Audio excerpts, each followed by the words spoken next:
Perkins. Kendrick Perkins. Let's take a look at Group A here. You can see the Lakers, the Jazz. They're sitting atop their conference right now. The Lakers, they face the Trailblazers tonight. They really could take a strong hold on the lead of Group A. But Anthony Davis, coming off a night where he struggled a little bit. I need a pep talk for AD. Well, here's my advice to Anthony Davis, okay? We know that you struggle, and LeBron came out publicly and said that you don't hear none of the noise because you're not on social media. Well, that's a damn lie, okay? And you have to show us that you care. After Sabonis did to what he did to you last game, this is my advice to AD.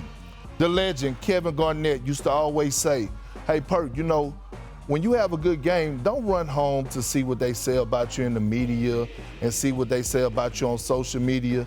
Do the same thing when you have a bad game, Anthony Davis, and then go out there and do something about it. You know why? Because it shows that you give a damn. Not just to me, not to Malika, not to Zach, not to Wilborn, but to your actual team, that you care.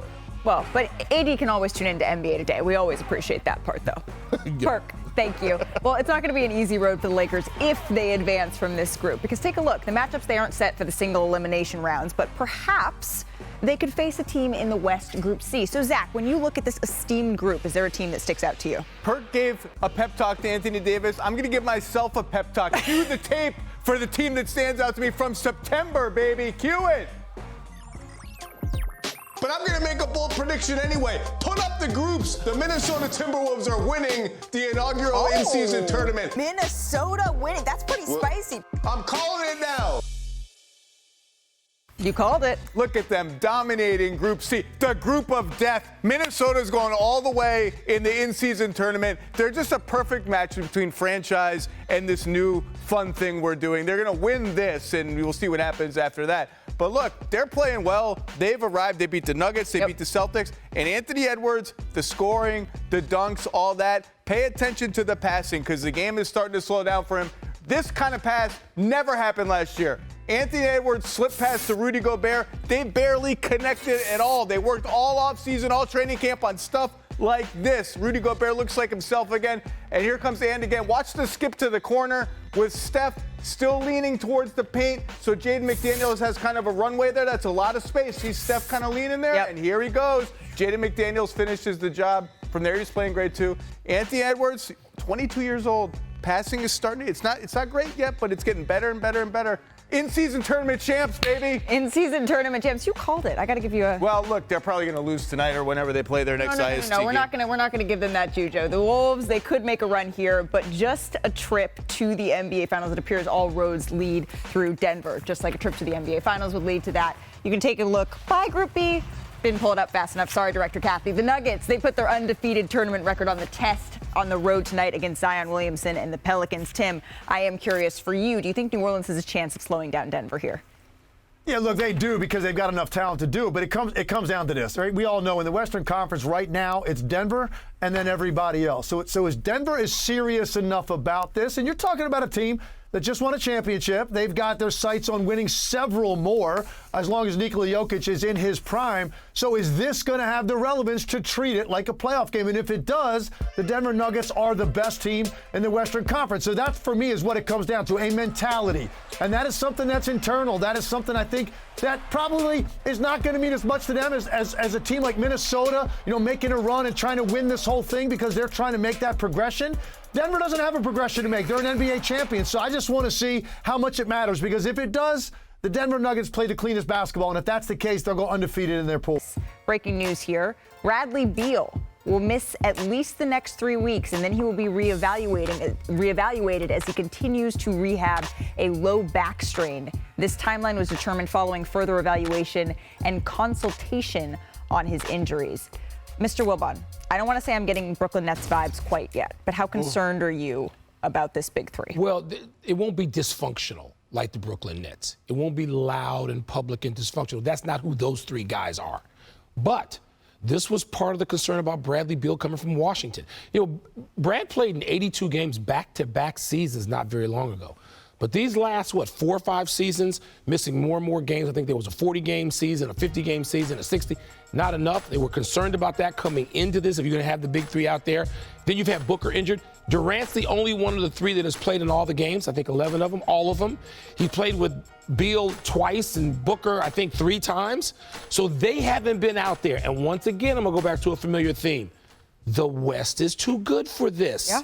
You're not going to get people back in March and climb over people from the 6th seed or the play-in. There are too many good teams. So the Suns, wow, this is amazing. They have not put those 3 guys out there yet. Not one game. And Booker's still dealing with a calf strain. So that part of it does look Brooklyn-ish, Malika. You look at it and you think, okay, this team has too collective a high IQ. Basketball IQ. They're too unselfish. They're too talented. This all has to work together. I'm looking at, okay, can you get it together at Christmas time or a little after and then sustain it? And there's not anything right now that suggests they can.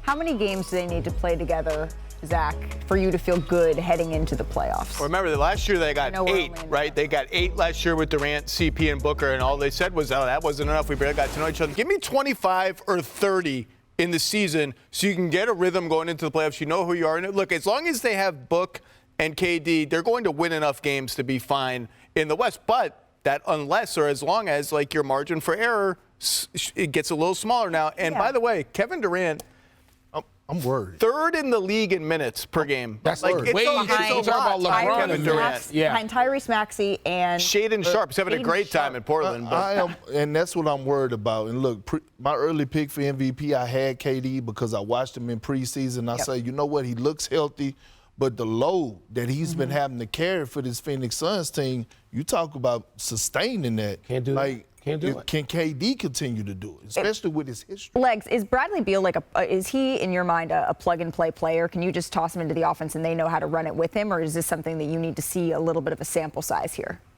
You do need a sample size, but yes, he's pretty close to plug and play because of his ability to catch and shoot the basketball. You know, that's the key. All 3 of these guys are able to catch it and shoot it without having to put it back down on the floor at a really high level. So that makes it more likely that they fit. And I wasn't concerned at all until I saw this statement. You start talking about, okay, day-to-day turns into several weeks. Okay, now you're starting to wonder about Bradley Beal and when will his availability come. But look, assuming at some point Bradley Beal's going to see the court, I agree with Zach. Give me 20 games of it. I don't want to make a decision first week that they're going to be asked to do that because that's the nature of this business. Give me 20 games together. And let's see, because I do like the additions to supplement this roster. We wondered about that in the summer. I like some of the pieces that they've added, but those 3 guys have to have chemistry on the court. You can't see that a very small sample size. So I don't know that we're going to know about the Phoenix Suns until like the All-Star game. That's when we're probably going to get a pretty good idea of how they stack up with the Denver Nuggets, because that's really what this is all about. And real quick, a little pushback to Zach and Legs on the give me 20 games. In the loaded West, do you have 20 games? And that's the thing. Like, where they at right now, and I know they right there, but I'm just thinking about these young teams that are out there hooping, that have it on their mind, and the Denver Nuggets that are not going anywhere. Do you have 20 games to get it together and get it rolling? And your antenna goes up a little bit where it was only a couple of days ago that he was listed as probable for the big 3 to play. And so to go from probable to then out for 3 weeks, it kind of makes you wonder, okay, what happened in that time? And just remember, evaluation after 3 weeks. Right. Not that he's going to be back in the lineup. And again, you got to look at, we talk about this with Porzingis. You got to look at these last few seasons in Washington with Bradley Beal and the number of games played or missed. And for now, 3 more weeks until Bradley Beal is reevaluated to see when he can join this big 3. Tim Legler, thank you so much for spending a little bit of time with us here on NBA Today.